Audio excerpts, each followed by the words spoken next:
sifa zake ni nyingi na zimekwisha kuelezwa.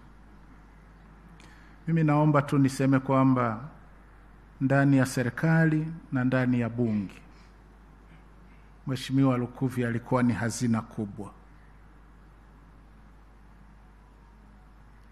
Tumemtumia mara nyingi sana kufunda mawaziri,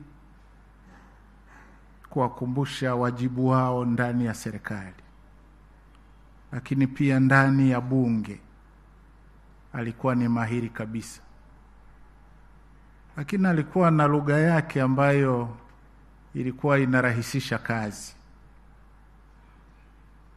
Mimi nakumbuka nilipoingia bungeni nikiwa waziri wa fedha, nikiwa mchanga kabisa katika siasa, alikuwa ni nguzo kubwa ya kunielekeza taratibu za serikali ndani ya bunge. Na wakati vyuma vimebana, nakumbuka siku moja tulikutana, akaniambia, mdogo wangu, tangu uhuru hajawahi kupatikana waziri wa fedha bahiri kama wewe. Basi kwa kweli sijasahau mpaka leo, ilifanya kazi yangu iwe nyepesi. Kumbe alikuwa ni mtu mwema, ni mtu ambaye alipenda kuwashauri watu wenzake ili kutimiza kazi tunazopewa kuzifanya kwa manufaa ya taifa hili. Mungu ailaze roho yake mahali pema peponi. Amin.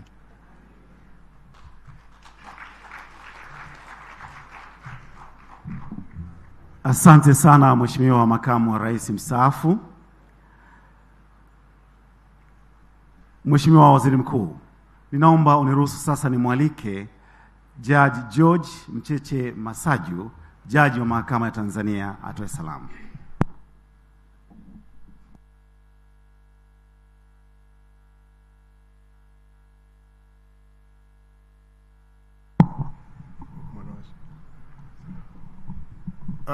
Ndugu viongozi na wananchi, tukiongozwa katika tukio hili na Waziri Mkuu ndugu Mwigulu Nchimbi,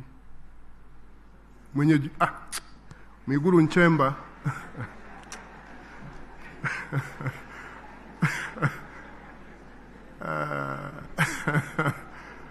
majina haya yanafanana. Katika tukio hili tunaongozwa na Waziri Mkuu ndugu Mwigulu Nchemba na mwenyeji wetu ndugu Azani Zungu, Spika wa Bunge la Jamhuri ya Muungano wa Tanzania, mjane wa marehemu Jemina William, na viongozi wetu wa dini, paroko. Mungu awabariki sana kwa huduma hii ya leo. Ni huduma muhimu, na kama mlivyoona hadhira hii ilifarijika